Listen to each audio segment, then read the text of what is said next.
Salut tout le monde! Alors je suis content de vous retrouver aujourd'hui pour vous aider à améliorer et renforcer votre clair-olfaction grâce à 3 exercices. Ces exercices, je les conseille souvent car je sais qu'ils vous aideront à développer votre sensibilité aux sensations et aux expériences subtiles qui peuvent se produire juste sous votre nez. Alors le jeu de mots était un peu facile mais j'ai pas pu m'en empêcher. Et donc, je suis sûr que vous êtes un très grand nombre à avoir déjà senti une odeur qui vous rappelait un proche décédé. Mais malheureusement, depuis, ça ne s'est jamais reproduit. Eh bien, on va remédier à ça. Nous allons voir comment affûter votre clair-olfaction pour que vous puissiez à nouveau sentir cette personne qui vous manque tant. Alors, perdons pas de temps, on y va, c'est parti!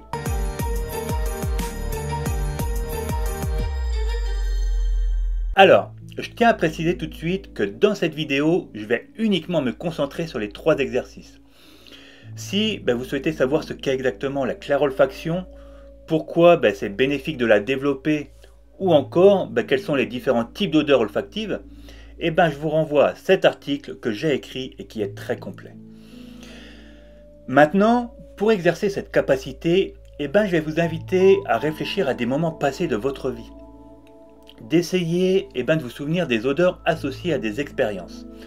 Car il faut bien savoir que notre mémoire olfactive, elle est très puissante. Je suis certain d'ailleurs que si vous sentez une odeur à nouveau que vous n'avez pas eue depuis des années, vous êtes capable de revivre l'instant comme si vous y étiez. Et ça, ça vous crée un choc mental juste énorme. Pareil, votre mémoire, elle peut recréer une odeur sans que vous la sentiez. Alors, c'est plutôt assez facile si vous pensez à des choses comme la pâtisserie ou des parfums. C'est ce à quoi consiste le premier exercice. Vous souvenir des odeurs. Cet exercice, il a pour but de renforcer la connexion entre votre mémoire olfactive et vos expériences émotionnelles passées. Pour le pratiquer, commencez par trouver un endroit calme où vous pouvez vous concentrer sans être dérangé. Fermez les yeux et prenez quelques respirations profondes pour vous détendre. Ensuite, pensez à un moment précis de votre passé, que ce soit votre enfance, votre adolescence, ou un événement plus récent. Concentrez-vous sur les odeurs qui sont associées à ce souvenir. Par exemple, vous pourriez vous rappeler l'odeur des biscuits que votre grand-mère cuisinait, le parfum des fleurs dans le jardin de votre enfance, ou même l'odeur de l'herbe fraîchement coupée.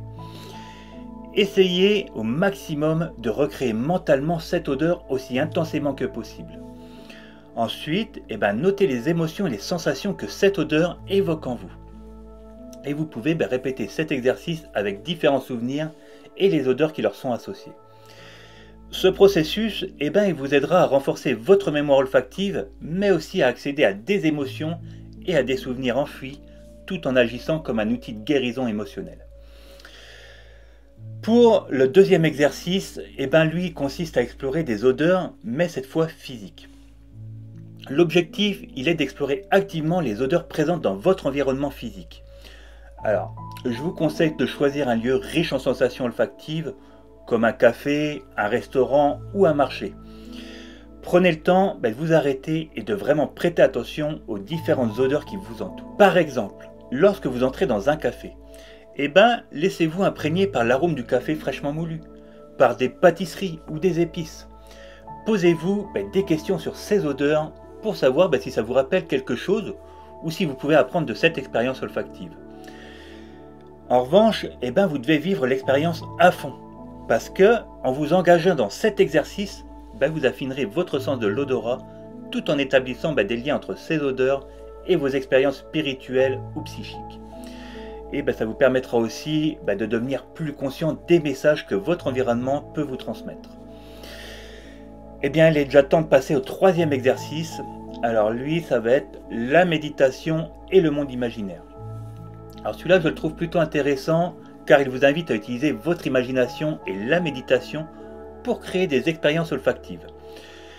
Comme pour le premier exercice, trouvez un endroit calme, détendez-vous et concentrez-vous sur votre respiration. L'objectif, il est de vous immerger dans un lieu imaginaire ou symbolique où vous pouvez explorer des odeurs qui ne sont pas nécessairement liées à des souvenirs réels, mais qui peuvent évoquer des sensations ou des émotions. Pour prendre encore un exemple, vous pourriez vous imaginer dans un jardin luxuriant, ou dans la cuisine familiale, en ressentant les arômes des fleurs ou des plats cuisinés. Cet exercice, il vise vraiment à développer votre intuition et votre connexion spirituelle en utilisant l'odorat comme un outil pour explorer des dimensions plus profondes de votre être. Donc voilà pour les exercices, c'est pas plus compliqué que ça. En revanche, soyez régulier sur votre pratique pour que ça se développe. Je vois encore trop de personnes qui négligent les odeurs qu'elles reçoivent et c'est dommage. Parce que la clairolfaction, ça peut être une très bonne indication dans la prise de décision. Pour vous donner encore un exemple, l'odeur nauséabonde des œufs pourris. Alors celle-là, on l'a tous bien en tête. La plupart du temps, les gens vont dire que ça pue et ils vont passer à autre chose. Pourtant, ça peut être une indication quant au choix ou une direction que vous prenez. Vous voyez un peu ce que je veux dire? C'est comme pour les autres capacités. Les gens, ils accordent plus d'importance à la clairaudience ou à la clairvoyance. Mais la clairolfaction a aussi sa place, car elle vous permet de recevoir des messages subtils et des intuitions à travers les odeurs, enrichissant votre compréhension spirituelle et votre connexion avec le monde qui vous entoure.